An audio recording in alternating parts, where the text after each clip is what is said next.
Reciba un afectuoso saludo en el amor de Jesús de su amiga y servidora Araceli de Álvarez, quien disfruto tanto de poder compartir este tiempo con usted y el poder motivarle en el amor de Jesús a que siga buscando en el corazón del Padre su voluntad a través de la palabra. En esta hora vamos a ir a una segunda parte de lo que se le denomina el Concilio de Jerusalén.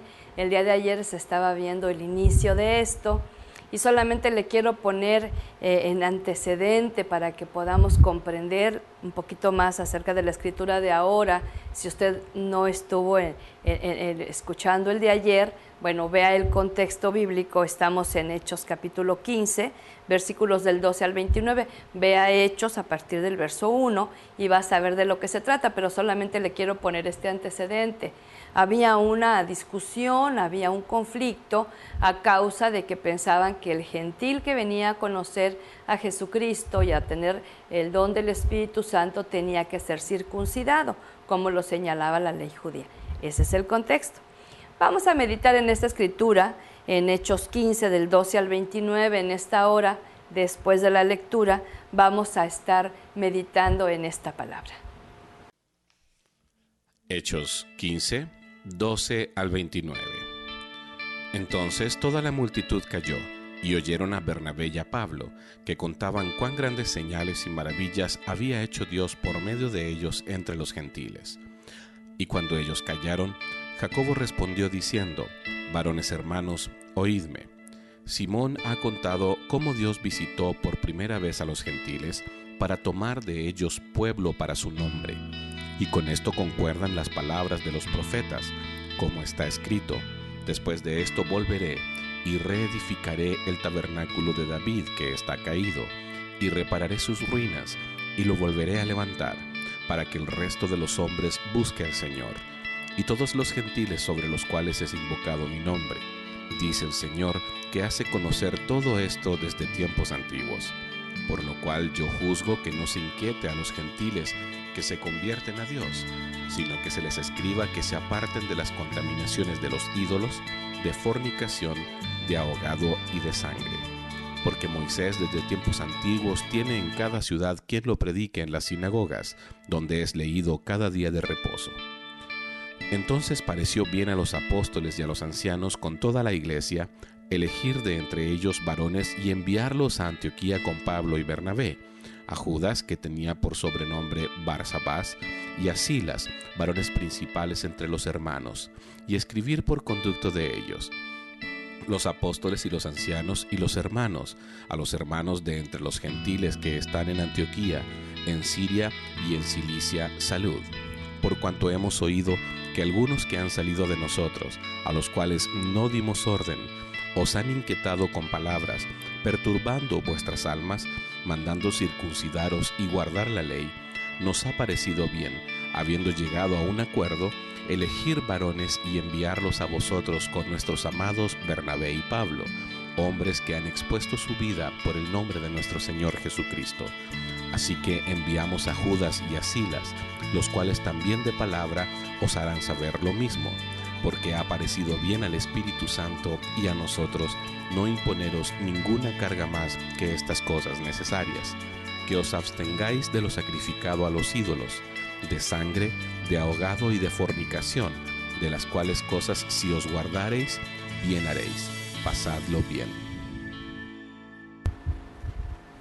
Bien, como le decía, tenemos aquí una discusión, porque también en la primera iglesia, para ir sentando las bases y los fundamentos firmes, era necesario cierta fricción para poder elegir aquello que era verdaderamente algo que venía del corazón del Señor.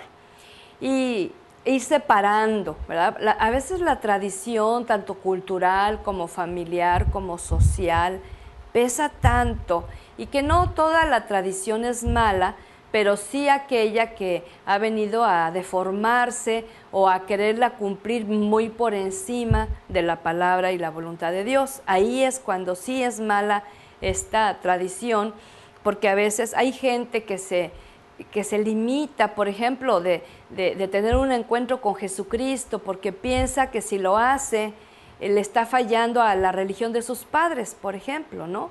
Cuando aquí el asunto de fe es algo personal. Si bien invita a las familias a buscar a Dios, a acercarse a Él, el asunto de fe es personal, el asunto de la salvación es personal. Y entonces aquí cuando la gente viene a conocer a Jesucristo, ya no los judíos, ya el Espíritu Santo está orando también en el no judío, y ahí nos incluimos nosotros que no somos judíos, ¿verdad? Y empieza a traer convicción, empieza a traer esa presencia hermosa. Entonces llega a haber un conflicto, ¿no? Ahora, yo he podido observar a través de mi experiencia cristiana y en el pastorado, de grupos donde ponen cierta carga, ¿no?, en algunos de los miembros de sus iglesias, donde es más la cuestión de tradición impuesta que la misma palabra de Dios. Y lo digo con todo respeto, pero a veces las personas se sienten ahogadas por tanta exigencia humana, cosas que muchas veces ni Dios nos exige, ¿verdad? Lo que Dios nos exige es santidad.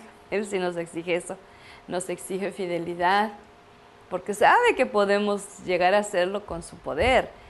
Pero aquí en este caso, entonces estamos viendo que la multitud tuvo que callar de tanta discusión cuando Pablo y Bernabé empezaron a contar todas las maravillas, las grandes señales que había hecho Dios con los gentiles. Y entonces el pueblo en realidad tiene un conflicto, los judíos, ¿verdad? Porque la promesa del Mesías era para ellos. La promesa del libertador, del que iba a venir a soltar los lazos de esclavitud, las ligaduras de opresión, pues era para ellos. Y sí, o sea, era para ellos. Pero tanto amó Dios al mundo que lo extiende a todos los demás. De hecho, Jesús era judío. Él era el cumplimiento de esa profecía de muchísimos siglos atrás, que fue establecida desde saliendo del huerto del Edén, como una promesa de restitución. Y entonces vemos que el pueblo en el caminar con Dios se fue desviando, y de hecho en el pueblo judío había muchas tradiciones humanas, había muchas influencias humanas por encima de la influencia divina. Entonces la circuncisión era una señal de pacto que Dios estableció desde tiempos muy antiguos allá con Abraham, pero que y era bueno el poderla seguir porque era una señal de pacto. Entonces el hijo preguntaba: ¿por qué me circuncidas, padre? Bueno, pues porque estamos bajo una promesa divina, somos pueblo elegido de Dios. Pero me gusta mucho cuando Pablo en sus escritos dice: a los que no eran pueblo, pero que ahora son pueblo, o sea, tú y yo, ¿verdad? Qué hermoso. Y nos incluye. Entonces este es el motivo de la discusión, que el que cree en Jesucristo, el que recibe el don del Espíritu Santo, ahora necesariamente tiene que pasar para ser circuncidado y guardar toda la ley, y ese era el conflicto. Entonces vemos a un Jacobo que se levanta y responde que Dios visita a los judíos para ser, a los gentiles para ser su pueblo, dice el verso 13 y 14. Y entonces hace referencia a una promesa dada a David. Y me llama mucho la atención porque fíjese que esta promesa que da el Señor a David a través de este recordatorio, y yo puse así como 3 acciones que Dios promete para su pueblo, ¿verdad? Una de ellas es que iba a reedificar, iba a reparar, iba a levantar. ¿Qué? La descendencia de David, ¿sí? Y estas acciones vienen después de la salvación. Hay muchos creyentes que vienen a Jesucristo, pero no son reedificados, no son reparados, no son levantados. A veces se quedan con la leche del Evangelio primero y no sanan su alma y no liberan su corazón de las ataduras del pasado, cosa que el Señor también promete hacer. Es el proceso llamado de la santificación. Y es un proceso que nos puede llevar mucho tiempo. Entonces, cuando Jacobo hace una respuesta, todo el mundo se guarda silencio, se calla y escucha todo el mensaje profético. ¿Y a qué apunta? Esta palabra apunta a que el Señor, al restituir el tabernáculo de David, que es la forma de habitación de Dios en medio de su pueblo, es el propósito para que el resto de los hombres, dice el verso 17, busquen al Señor. Este es el propósito de esa restitución, de esa restauración, de esa reparación. Sabes que cuando nosotros venimos a Jesucristo, venimos con el corazón tantas veces hecho pedazos, ¿sí? A causa del pecado nuestro, a causa del pecado de otros. Y necesitamos creer estas promesas, porque dice Pablo también que lo que el Señor, la obra que Él empieza, Él la va a terminar. Pero tú y yo somos responsables de dejar que la continúe haciendo, porque tantas veces no tenemos esa disposición. A veces abusamos de la gracia. Al cabo que Dios me ama a pesar de lo que haga. No, espérame. ¿No va a variar el amor de Dios por ti? Claro que no. Pero sí va a variar definitivamente las consecuencias cuando no caminamos en santidad, en fidelidad, en obediencia.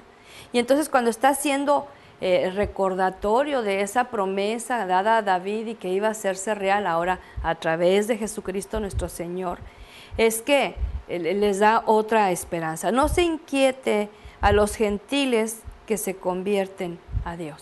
Ahí dice el verso 19. Y vemos el término del relato un poco más adelante, ahondando en el tema. Yo lo que quiero señalarte y lo que Dios me enseñó, perdón, a través de esta meditación, es que no impongamos carga al nuevo creyente, carga humana, que no le impongamos tradiciones nuestras.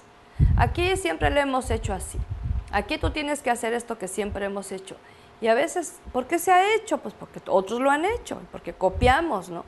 Yo te he dicho en estos espacios la importancia hasta de que llega la gente que no sabe orar a la iglesia y al rato está orando como otros oran. Solamente escucha y reproduce lo que otros dicen, pero está muy lejos de la oración que otorga el Santo Espíritu, ¿sí? Pero a veces si oran diferente, entonces empezamos a objetar, no, aquí no oramos así, aquí oramos las mismas palabras, las mismas frases, y esto es como decirte, circuncídate. Y el Señor no quiere que la gente cumpla en ese sentido una ley cuando ahora estamos bajo la gracia. Y la gracia incluye los mandamientos de Dios, sí, incluye las promesas de Dios, sí, incluye el llamado de Dios.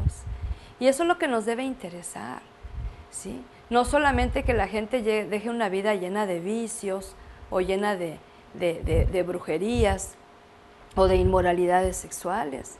Sí, esto es parte de la santificación, ir dejando esas cosas en confesión delante del Señor. Pero nosotros no somos quien para imponerles pesada carga. En la reflexión de este pasaje, yo veía y sigue sucediendo, ¿verdad? Hay discusiones en medio de la iglesia del Señor. No es malo discutir.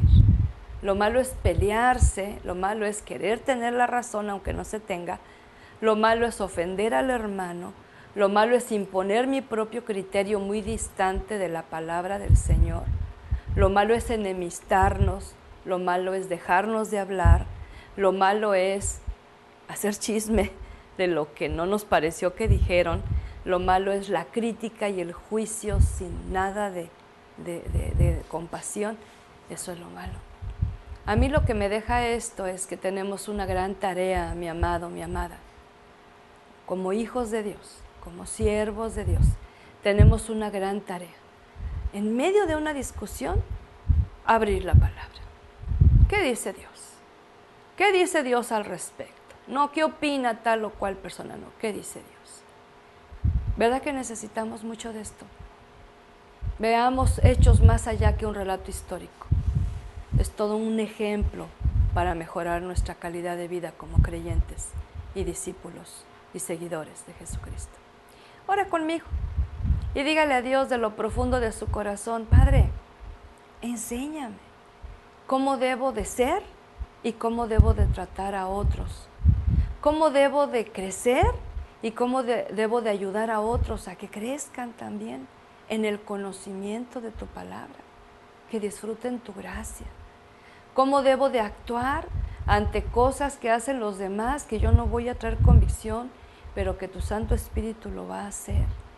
Cómo voy a decir, Señor, las cosas que edifiquen, que construyan, que levanten, que reparen las vidas y no que las destruyan. Señor, te necesito tanto, que tu Santo Espíritu sea manifiesto a mi vida día con día. Y de manera muy especial al reunirme, al congregarme, al ver a otros hermanos que empiezan en la fe, animarles a que sigan con sus ojos puestos en Jesús. Yo mismo quiero poner mis ojos en Jesús cada día, el perfecto, el amoroso Salvador. Gracias por tu palabra, gracias por esta meditación y gracias porque podemos tener una dinámica para ponerla por obra. Acompáñanos en este día y permítenos serte agradables con nuestra fe y nuestra devoción a ti. Lo pedimos en Jesucristo, nuestro Señor muy amado. Amén y amén. Y siga adelante, no discuta, sea sabio y medite la palabra del Señor. Nos vemos en próxima ocasión con la bendición del Señor.